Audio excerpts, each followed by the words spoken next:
Viewers ਫਿਰ ਤੁਹਾਡਾ ਸਵਾਗਤ ਹੈ ਪ੍ਰੋਗਰਾਮ ਸੱਚੇ ਸੱਚ ਵਿੱਚ। ਜੀ ਡਾਕਟਰ ਸਾਹਿਬ, ਸਾਡੀ ਅਗਲੀ ਈਮੇਲ ਨਿਊਜ਼ੀਲੈਂਡ ਤੋਂ ਵੀਰ ਅਰਵਿੰਦਰ ਸਿੰਘ ਖਾਲਸਾ ਜੀ ਦੀ ਹੈ। ਇਹ ਲਿਖਦੇ ਹਨ, ਵਾਹਿਗੁਰੂ ਜੀ ਕਾ ਖਾਲਸਾ ਵਾਹਿਗੁਰੂ ਜੀ ਕੀ ਫਤਿਹ। ਡਾਕਟਰ ਸਾਹਿਬ, ਮੈਂ ਸੱਚੋ ਸੱਚ ਪ੍ਰੋਗਰਾਮ YouTube ਤੇ ਦੇਖਦਾ ਹਾਂ, ਮੈਨੂੰ ਬਹੁਤ ਚੰਗਾ ਲੱਗਦਾ ਹੈ। ਤੁਹਾਡੇ ਵੱਲੋਂ ਰੋਜ਼ਾਨਾ ਅੱਡ-ਅੱਡ ਵਿਸ਼ਿਆਂ ਤੇ ਗੱਲ ਕਰਨ ਨਾਲ ਸਾਨੂੰ ਸਾਡੇ ਸਿੱਖ ਇਤਿਹਾਸ ਤੇ ਪੰਥਕ ਹਾਲਾਤਾਂ ਬਾਰੇ ਪਤਾ ਚੱਲਦਾ ਰਹਿੰਦਾ ਹੈ। ਅਸੀਂ ਅਰਦਾਸ ਕਰਦੇ ਹਾਂ ਕਿ ਪ੍ਰਮਾਤਮਾ ਤੁਹਾਨੂੰ ਹਮੇਸ਼ਾ ਚੜ੍ਹਦੀ ਕਲਾ 'ਚ ਰੱਖੇ। ਮੈਨੂੰ ਇਸ ਪ੍ਰੋਗਰਾਮ ਕਰਕੇ ਤੇ ਇੰਟਰਨੈਟ ਕਰਕੇ ਸਿੱਖ ਹਿਸਟਰੀ ਦੇ ਬਹੁਤ ਸਾਰੇ ਸਵਾਲਾਂ ਦੇ ਜਵਾਬ ਮਿਲੇ ਹਨ। ਮੈਂ ਵੀ ਗੁਰੂ ਸਾਹਿਬ ਦੀ ਕਿਰਪਾ ਨਾਲ ਆਪਣੇ ਦੋਸਤਾਂ ਤੇ ਆਪਣੇ ਪਰਿਵਾਰ ਵਾਲਿਆਂ ਨੂੰ ਦੱਸਣ ਦੀ ਕੋਸ਼ਿਸ਼ ਕਰਦਾ ਰਹਿੰਦਾ ਹਾਂ। ਮੈਂ ਸਿੱਖ ਚੈਨਲ ਤੇ ਸ਼ਹੀਦ ਬੇਅੰਤ ਸਿੰਘ ਜੀ ਦੇ ਸੁਪੁੱਤਰ ਭਾਈ ਸਰਬਜੀਤ ਸਿੰਘ ਖਾਲਸਾ ਦੀ ਵੀਡੀਓ ਵੇਖੀ ਤੇ ਮਨ ਨੂੰ ਲੱਗਾ ਕਿ ਸਾਨੂੰ ਉਹਨਾਂ ਸ਼ਹੀਦ ਪਰਿਵਾਰਾਂ ਦੀ ਜਾ ਕੇ ਸਾਰ ਜ਼ਰੂਰ ਲੈਣੀ ਚਾਹੀਦੀ ਹੈ।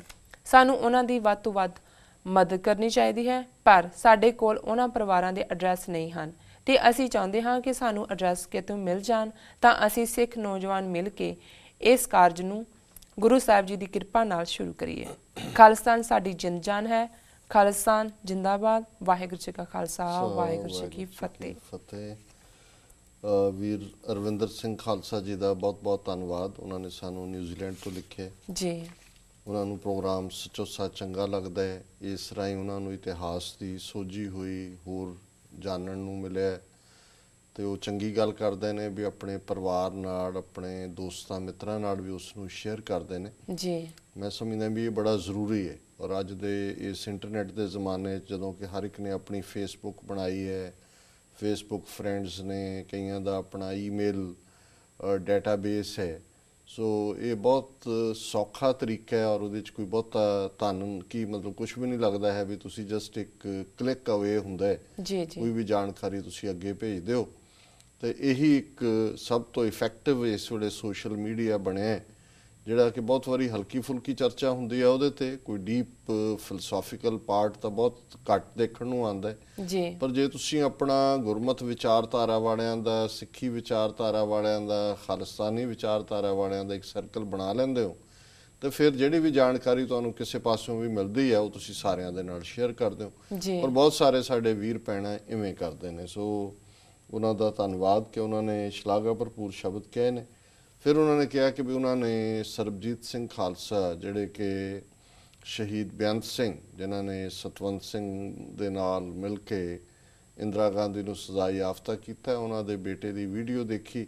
ਉਸ ਤੋਂ ਉਹਨਾਂ ਨੂੰ ਲੱਗਾ ਪਤਾ ਕਿ ਵੀ ਬਹੁਤ ਸਾਰੇ ਸ਼ਹੀਦ ਪਰਿਵਾਰ ਜਿਹੜੇ ਨੇ ਉਹਨਾਂ ਨੂੰ ਅੱਜ ਵੀ ਮਦਦ ਦੀ ਲੋੜ ਹੈ ਤੇ ਉਹ ਮਦਦ ਕਰਨਾ ਚਾਹੁੰਦੇ ਨੇ। ਉਹਨਾਂ ਨੇ ਚਾਹਿਆ ਵੀ ਅਸੀਂ ਉਹਨਾਂ ਨੂੰ ਉਹਨਾਂ ਪਰਿਵਾਰਾਂ ਦੇ ਨੰਬਰ ਦੇਈਏ ਤਾਂ ਕਿ ਉਹ ਬਾਕੀ ਸਿੰਘਾਂ ਦੇ ਨਾਲ ਮਿਲ ਕੇ ਵੀ ਉਹਨਾਂ ਦੀ ਮਦਦ ਕਰ ਸਕਣ। ਜੀ ਦੇਖੋ, ਇਸ 'ਚ ਕੋਈ ਸ਼ੱਕ ਨਹੀਂ ਹੈ ਵੀ ਲਗਭਗ 29 ਸਾਲ ਹੋ ਚੁੱਕੇ ਨੇ, ਜੂਨ 84 ਨੂੰ, ਨਵੰਬਰ 84 ਨੂੰ, ਔਰ ਜੇ ਅਸੀਂ ਉਸ ਤੋਂ ਬਾਅਦ ਦੇ ਵੀ 10 ਸਾਲ ਕਾਊਂਟ ਕਰੀਏ 84 ਤੋਂ ਲੈ ਕੇ ਆਲਮੋਸਟ 94-95 ਤੱਕ, ਜਦੋਂ ਕਿ ਪੰਜਾਬ 'ਚ ਹਜ਼ਾਰਾਂ ਨੌਜਵਾਨਾਂ ਦੇ ਖੂਨ ਦੀ ਹੋਲੀ ਖੇਡੀ ਗਈ ਤੇ ਅੱਗੋਂ ਉਹਨਾਂ 'ਚ ਹਜ਼ਾਰਾਂ ਪਰਿਵਾਰ ਸ਼ਾਮਲ ਹੋ ਜਾਂਦੇ ਨੇ ਜਿਨ੍ਹਾਂ ਨੂੰ ਕਿ ਮਦਦ ਦੀ ਲੋੜ ਸੀ, ਲੋੜ ਹੈ, ਕਿਉਂਕਿ ਉਹ ਪਰਿਵਾਰਾਂ ਨੂੰ ਤਾਂ ਇਮੀਡੀਏਟ ਨਹੀਂ ਹੈ ਕਿਉਂਕਿ 29 ਸਾਲਾਂ 'ਚ ਕੁਛ ਨਾ ਕੁਛ ਅੱਗੇ ਨਿਕਲ ਗਿਆ। ਪਰ ਜਿਹੜੇ 94-95 'ਚ ਜਿਹੜੇ ਬੱਚਾ ਬੱਚੀ ਜਿਹੜੇ ਨੇ ਉਹ 5 ਸਾਲ ਤੋਂ ਵੀ ਘੱਟ ਉਮਰ ਦੇ ਸੀ, ਅੱਜ ਉਹ ਜਿਹੜੇ ਨੇ ਜੇ 18 ਸਾਲ ਤੱਕ ਪਹੁੰਚੇ ਨੇ ਬੱਚੇ ਬੱਚੀਆਂ, ਕੁਛ ਪੜ੍ਹਾਈ ਕਰ ਰਹੀਆਂ, ਕੁਛ ਉਹਨਾਂ ਨੂੰ ਜਿਹੜੀ ਹੈ ਉਹਨਾਂ ਦੀਆਂ ਲੋੜਾਂ ਨੇ।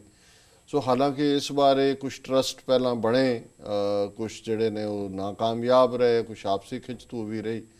ਪਰ ਮੈਂ ਜਿਹੜਾ ਹਾਲਾਂਕਿ ਮੈਨੂੰ ਪੈਸੇ ਦੇ ਮਾਮਲੇ 'ਚ ਇਨਵੋਲਵ ਹੋਣ ਲੱਗਿਆ ਮੈਂ ਘਬਰਾਉਂਦਾ ਵੀ ਹਾਂ ਕਿਉਂਕਿ ਬਹੁਤ ਵਾਰ ਇਹ ਵੀ ਇੱਕ ਪਰਸੈਪਸ਼ਨ ਬਣ ਗਈ ਹੈ ਆਪਣੇ ਬਹੁਤ ਸਾਰੇ ਹਲਕਿਆਂ 'ਚ ਕਿ ਜੀ ਪਹੁੰਚਦੇ ਨਹੀਂ ਔਰ ਠੀਕ ਨਹੀਂ ਹੈ ਜਾਂ ਖਾ ਜਾਂਦੇ ਨੇ, ਕੁਛ ਨੇ ਮਿਸਯੂਜ਼ ਕੀਤਾ ਵੀ ਹੋਏਗਾ। ਪਰ ਜ਼ਿਆਦਾ ਮੇਰਾ ਖਿਆਲ ਹੈ ਕਈ ਵਾਰੀ ਪ੍ਰਚਾਰ ਜ਼ਿਆਦਾ ਹੋ ਜਾਂਦਾ ਹੈ, ਫਿਰ ਲੋਕਾਂ ਨੇ ਜਿਨ੍ਹਾਂ ਨੇ ਨਹੀਂ ਵੀ ਦੇਣਾ ਹੁੰਦਾ ਉਹ ਵੀ ਇਹ ਬਹਾਨਾ ਬਣਾ ਲੈਂਦੇ ਨੇ ਕਿ ਜੀ ਇਹ ਜਿਹੜਾ ਇਹ ਤਾਂ ਖਾ ਜਾਂਦੇ ਨੇ ਜੀ। ਸੋ ਇਸ ਲਈ ਮੈਂ ਸਿੱਧੇ ਤੌਰ 'ਤੇ ਤਾਂ ਨਾ ਹੀ ਮੇਰਾ ਰਾਬਤਾ ਹੈ ਪਰਿਵਾਰਾਂ ਦੇ ਨਾਲ ਤੇ ਨਾ ਹੀ ਮੈਂ ਸਮਝਦਾ ਵੀ ਮੇਰੇ ਕੋਲ ਕੋਈ ਸਾਧਨ ਨੇ ਕਿ ਮੈਂ ਘੋਖ ਪੜਤਾਲ ਕਰ ਸਕਾਂ ਕਿ ਉੱਥੇ ਕੌਣ ਜੈਨੂਨ ਨੇ ਜਾਂ ਕੀ ਨੇ। ਪਰ ਸਿੱਖ ਮਿਸ਼ਨਰੀ ਜਿਹੜਾ ਚੈਰੀਟੇਬਲ, ਨਾਟ ਮਿਸ਼ਨਰੀ, ਚੈਰੀਟੇਬਲ ਵਰਕ ਜਿਹੜਾ ਹੈ ਟੋਰਾਂਟੋ ਦੇ ਕੁਝ ਸਿੰਘਾਂ ਨੇ ਕੁਝ ਅਰਸਾ ਪਹਿਲਾਂ ਸ਼ੁਰੂ ਕੀਤਾ ਔਰ ਮੈਂ ਉਹਨਾਂ ਦੀ ਈਮੇਲ 'ਤੇ ਹੈ। ਉਹ ਉਹਨਾਂ ਪਰਿਵਾਰਾਂ ਦੇ ਔਰ ਉਹਨਾਂ 'ਚ ਬਹੁਤ ਸਾਰੇ ਬੱਚੇ ਬੱਚੀਆਂ ਹੀ ਨੇ ਜਿਨ੍ਹਾਂ ਨੂੰ ਹੁਣ ਮਦਦ ਦੀ ਲੋੜ ਹੈ। ਜਿਨ੍ਹਾਂ ਨੂੰ ਸਪਾਂਸਰ ਕਰਦੇ ਨੇ।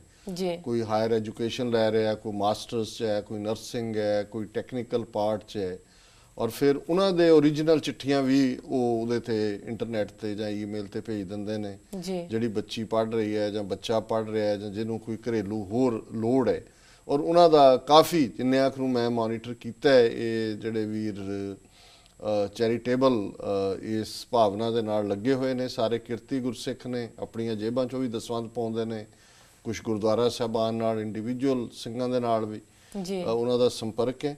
ਸੋ ਮੈਂ ਇਹਨਾਂ ਨੂੰ ਅਰਵਿੰਦ ਸਿੰਘ ਜੀ ਨੂੰ ਉਹਨਾਂ ਦਾ ਫਾਰਵਰਡ ਕਰ ਦਿੱਤੀ ਹੈ ਈਮੇਲ, ਜਿਹਦੇ 'ਚ ਉਹਨਾਂ ਦਾ ਫੋਨ ਨੰਬਰ ਹੈ, ਤੇ ਉਹਨਾਂ ਨੂੰ ਵੀ ਮੈਂ ਟੋਰਾਂਟੋ ਵਾਲਿਆਂ ਨੂੰ ਲਿਖ ਦਿੱਤਾ ਹੈ ਕਿ ਮੈਂ ਇਸ ਤਰ੍ਹਾਂ ਇੱਕ ਨਿਊਜ਼ੀਲੈਂਡ ਦੇ ਸਿੰਘ ਉਹਨਾਂ ਦਾ ਫਾਰਵਰਡ ਕੀਤੇ। ਸੋ ਮੇਰਾ ਖਿਆਲ ਹੈ ਵੀ ਜੇ ਡਾਇਰੈਕਟ ਰਾਬਤਾ ਕਰ ਲੈਣਗੇ ਤੇ ਇਹ ਆਪਣੀ ਤਸੱਲੀ ਵੀ ਕਰ ਲੈਣ, ਔਰ ਇਹ ਜ਼ਰੂਰੀ ਵੀ ਹੁੰਦਾ। ਮੈਂ ਸਮਝਦਾ ਵੀ ਬਜਾਏ ਕਿ ਇੱਕ ਥਾਂ ਤੇ ਕਿਤੇ ਮਨੀ ਪੂਲ ਹੋਏ ਜਾਂ ਫਿਰ ਹੁੰਦਾ, ਜੇ ਪਰਿਵਾਰ ਜਾਂ ਜਿਹੜੇ ਵੀ ਲੋੜਵੰਦ ਨੇ, ਔਰ ਮੇਰਾ ਖਿਆਲ ਹੈ ਵੀ ਜਿਹੜੇ ਇਹ ਟੋਰਾਂਟੋ ਦੇ ਸਿੰਘ ਨੇ, ਇਹਨਾਂ ਨੇ ਮਾਡਲ ਇਹੀ ਰੱਖਿਆ ਕਿ ਜਿਹਦੇ 'ਚ ਉਹ ਐਨਕਰੇਜ ਕਰਦੇ ਨੇ ਕਿ ਭਾਈ ਉਹਨਾਂ ਨੂੰ ਐਡਰੈਸ ਦੇ ਦਿੰਦੇ ਨੇ ਕਿ ਇਹਨਾਂ ਦੀ ਸਕੂਲ ਦੀ ਫੀਸ ਜਾਂ ਕਿਤਾਬਾਂ ਜਾਂ ਐਨੂਅਲ ਚਾਰਜ ਇਹ ਹੈਗਾ, ਤੇ ਉਹ ਸਿੱਧੀ ਵੀ ਆਪਣੀ ਤਸੱਲੀ ਕਰ ਸਕਦੇ ਨੇ ਤਾਂ ਕਿ ਇਹ ਨਾ ਲੱਗੇ ਕਿ ਕੋਈ ਮਿਸਯੂਜ਼ ਹੋਇਆ ਫੰਡਸ ਦਾ। ਜੀ ਜੀ ਬਿਲਕੁਲ। ਸੋ ਬਹੁਤ ਬਹੁਤ ਧੰਨਵਾਦ ਇਹਨਾਂ ਦਾ ਵੀਰ ਅਰਵਿੰਦ ਸਿੰਘ ਜੀ ਦਾ। ਜੀ ਡਾਕਟਰ ਸਾਹਿਬ, ਸਾਡੀ ਅਗਲੀ ਈਮੇਲ ਟੋਰਾਂਟੋ ਕੈਨੇਡਾ ਤੋਂ ਵੀਰ ਹਰਮਨ ਗਿੱਲ ਜੀ ਦੀ ਹੈ। ਇਹ ਲਿਖਦੇ ਹਨ, ਗੁਰੂ ਫਤਿਹ ਵੀਰ ਜੀਓ। ਮਾਰਿਆ ਸਿੱਕਾ ਜਗਤ ਵਿੱਚ ਨਾਨਕ ਨਿਰਮਲ ਪੰਥ ਚਲਾਇਆ। ਗੁਰੂ ਨਾਨਕ ਸਾਹਿਬ ਦੇ ਪ੍ਰਕਾਸ਼ ਦਿਵਸ ਦੀ ਕੋਟਾਨਕੋਟ ਵਧਾਈ ਜੀ। ਮੈਂ YouTube ਚੈਨਲ ਤੇ ਤੁਹਾਡਾ ਪ੍ਰੋਗਰਾਮ ਲਗਾਤਾਰਤਾ ਨਾਲ ਵੇਖਦਾ ਹਾਂ। ਤੁਹਾਡੇ ਕੋਲ ਬਹੁਤ ਸਾਰਾ ਤਜਰਬਾ ਤੇ ਗਿਆਨ ਦਾ ਭੰਡਾਰ ਹੈ। ਗੁਰੂ ਮਹਾਰਾਜ ਚੜ੍ਹਦੀ ਕਲਾ ਰੱਖਣ। ਵੀਰ ਜੀ, ਕੀ ਤੁਸੀਂ 7 ਦਸੰਬਰ ਨੂੰ ਟੋਰਾਂਟੋ ਵਿੱਚ ਸਿੱਖ ਨਸਲਕੁਸ਼ੀ ਅਤੇ ਪ੍ਰਭੂ ਸਤਾ ਸੰਬੰਧੀ ਹੋ ਰਹੀ ਕਾਨਫਰੰਸ ਵਿੱਚ ਆ ਰਹੇ ਹੋ? ਸਤਿਕਾਰ ਸਤ। ਜੀ ਡਾਕਟਰ ਸਾਹਿਬ। ਵੀਰ ਹਰਮਨ ਗਿੱਲ ਜੀ ਦਾ ਬਹੁਤ ਬਹੁਤ ਧੰਨਵਾਦ। ਉਹਨਾਂ ਨੇ ਸਾਨੂੰ ਟੋਰਾਂਟੋ ਕੈਨੇਡਾ ਤੋਂ ਲਿਖਿਆ ਜੀ। ਇਹ ਆਪ ਵੀ ਲਿਖਾਰੀ ਨੇ। ਇਹਨਾਂ ਨੇ ਪਿੱਛੇ ਦੁਸਹਿਰੇ ਬਾਰੇ ਬੜਾ ਅੱਛਾ ਆਰਟੀਕਲ ਲਿਖਿਆ ਸੀ, ਕਿਉਂਕਿ ਸਾਨੂੰ ਵੀ ਇਹਨਾਂ ਨੇ ਫਾਰਵਰਡ ਕੀਤਾ ਤੇ ਅਸੀਂ ਉਸ ਨੂੰ ਇੱਕ ਈਮੇਲ ਦੇ ਰੂਪ 'ਚ ਦਰਸ਼ਕਾਂ ਦੇ ਨਾਲ ਸਾਂਝਾ ਵੀ ਕੀਤਾ, ਜਿਹਨੂੰ ਬਹੁਤ ਪਸੰਦ ਵੀ ਕੀਤਾ ਗਿਆ ਜੀ। ਸੋ ਇਹਨਾਂ ਨੇ ਪ੍ਰੋਗਰਾਮ ਦੀ ਸ਼ਲਾਘਾ ਕੀਤੀ ਹੈ। ਇਹਨਾਂ ਨੂੰ ਕੁਝ ਸਿੱਖਣ ਨੂੰ ਮਿਲਦਾ। ਅਸੀਂ ਸਮਝਦੇ ਹਾਂ ਵੀ ਅਸੀਂ ਵੀ ਵੀਰ ਹਰਮਨ ਗਿੱਲ ਵਰਗੇ ਵੀਰ ਭੈਣ ਜਿਹੜੇ ਨੇ, ਜਿਹੜੇ ਕਿ ਪੰਥਕ ਦਰਦ ਵੀ ਰੱਖਦੇ ਨੇ, ਪੜ੍ਹਦੇ ਵੀ ਨੇ, ਫਿਰ ਆਪਣੇ ਵਿਊ ਵੀ ਦਿੰਦੇ ਨੇ, ਅਸੀਂ ਵੀ ਉਹਨਾਂ ਤੋਂ ਬਹੁਤ ਕੁਝ ਸਿੱਖਦੇ ਹਾਂ, ਰੋਜ਼ਾਨਾ ਸਿੱਖਦੇ ਹਾਂ। ਜਿਹੜਾ ਉਹਨਾਂ ਨੇ 7 ਦਸੰਬਰ ਦੀ ਸੋਵਰਨਿਟੀ ਕਾਨਫਰੰਸ ਬਾਰੇ ਪੁੱਛਿਆ, ਮਿਸੀਸਾਗਾ ਟੋਰਾਂਟੋ 'ਚ ਹੈਗੀ ਹੈ ਜੀ। ਮੈਂ ਸ਼ਾਇਦ ਨਾ ਆ ਸਕਾਂ ਕਿਉਂਕਿ ਇਹਨਾਂ ਦਿਨਾਂ ਦੇ ਵਿੱਚ ਹੀ ਜਿਹੜੀ, ਕਿਉਂਕਿ ਮੈਨੂੰ ਵੀ ਬਹੁਤ ਕਲੋਜ਼ ਆ ਕੇ ਕਈ ਪ੍ਰੋਗਰਾਮਸ ਬਾਰੇ ਪਤਾ ਲੱਗਦਾ ਹੈ। ਸੋ ਆਲਰੇਡੀ ਇਹਨਾਂ ਤਰੀਕਾਂ ਦਾ ਜਿਹੜਾ ਸਕੈਜੂਲ ਕੈਲੀਫੋਰਨੀਆ ਦੇ ਵਿੱਚ ਹੈਗੇ ਨੇ ਪ੍ਰੋਗਰਾਮ ਜੀ। ਪਰ ਮੇਰੀ ਚਾਹਨਾ ਜ਼ਰੂਰ ਹੈ ਕੈਨੇਡਾ ਦੀਆਂ ਸਿੱਖ ਸੰਗਤਾਂ ਨੂੰ, ਖਾਸ ਤੌਰ ਤੇ ਟੋਰਾਂਟੋ, ਮੌਂਟਰੀਆਲ, ਓਟਵਾ ਜੀ ਪਹਿਲਾਂ ਕਾਫੀ ਆਉਣ ਜਾਣ ਸੀ ਫ੍ਰੀਕੁਐਂਟ, ਫਿਰ ਕੁਝ ਤਕਨੀਕੀ ਸਮੱਸਿਆਵਾਂ ਵੀ ਹੁੰਦੀਆਂ ਨੇ, ਇਹਨਾਂ ਕਰਕੇ ਥੋੜਾ ਘੱਟ ਜਾਣ ਦਾ ਹੋਇਆ। ਲੇਕਿਨ ਆਉਣ ਵਾਲੇ ਸਮੇਂ 'ਚ ਗੁਰੂ ਨੇ ਚਾਹਿਆ ਤੇ ਜ਼ਰੂਰ ਇਹਨਾਂ ਵੀਰਾਂ ਭੈਣਾਂ ਦੇ ਅਸੀਂ ਦਰਸ਼ਨ ਕਰਾਂਗੇ, ਜਿਹੜੇ ਲਗਾਤਾਰਤਾ ਨਾਲ ਰੇਡੀਓ ਟਾਕ ਸ਼ੋਜ਼ ਰਾਹੀਂ ਵੀ ਸੰਪਰਕ ਰੱਖਦੇ ਨੇ। ਜਿਵੇਂ ਇੱਕ ਪ੍ਰੋਗਰਾਮ ਐਤਵਾਰ ਜਿਹੜਾ ਅਸੀਂ ਕੱਲ੍ਹ ਕੀਤਾ ਹੈ ਔਰ ਕਾਫੀ ਪਪੂਲਰ ਪ੍ਰੋਗਰਾਮ ਹੈ, ਹਮ ਸਫਰ ਦੇ ਉੱਤੇ ਉਦਮ ਦੇ ਨਾਂ ਥੱਲੇ ਜੀ। ਸੋ ਮੌਂਟਰੀਆਲ ਵਾਲੀਆਂ ਸੰਗਤਾਂ ਵੀ ਚਾਹੁੰਦੀਆਂ ਨੇ। ਅੱਜ ਦੀ ਆਵਾਜ਼ ਬੁੱਧਵਾਰ ਟੋਰਾਂਟੋ ਦਾ ਪ੍ਰੋਗਰਾਮ ਹੈ, ਔਰ ਇੱਕ ਪ੍ਰੋਗਰਾਮ ਜਿਹੜਾ ਇਸ ਦੇ ਨਾਲ ਹੀ ਅਸੀਂ ਜਿਹੜਾ ਰੈਗੂਲਰਲੀ ਹਰ ਬੁੱਧਵਾਰ ਹੁੰਦਾ ਸੀ, ਹੁਣ ਉਹ ਇੰਟਰਨੈਟ ਤੇ ਹੈ, ਸਫਰ ਜੀ। ਸੋ ਇਹ ਬੈਲਟ ਸਾਨੂੰ ਆਪਣੀ ਘਰ ਵਾਂਗ ਹੀ ਜਾਪਦੀ ਹੈ। ਜਦੋਂ ਮੈਂ ਨਿਊਯਾਰਕ, ਵਾਸ਼ਿੰਗਟਨ, ਟੋਰਾਂਟੋ ਦੀ ਗੱਲ ਕਰਦੇ ਤੇ ਇਹ ਲਾਗਲੇ ਪਿੰਡ ਲੱਗਦੇ ਨੇ ਜੀ। ਸੋ ਜ਼ਰੂਰ ਅਸੀਂ ਵੀ ਦੀਦਾਰ ਦੇ ਚਾਹਵਾਨ ਜੀ। ਚਲੋ ਗੁਰੂ ਦੇ ਹੱਥ ਵਾਸੇ ਜੀ। ਹੁਣ ਬ੍ਰੇਕ ਤੇ ਚਲੇ ਜਾਂਦੇ ਹਾਂ। ਵਿਊਅਰਸ, ਤੁਸੀਂ ਸਾਡਾ ਇਸ ਤਰ੍ਹਾਂ ਜੁੜੇ ਰਹੋ। ਮਿਲਦੇ ਹਾਂ ਛੋਟੇ ਜਿਹੇ ਬ੍ਰੇਕ ਤੋਂ ਬਾਅਦ।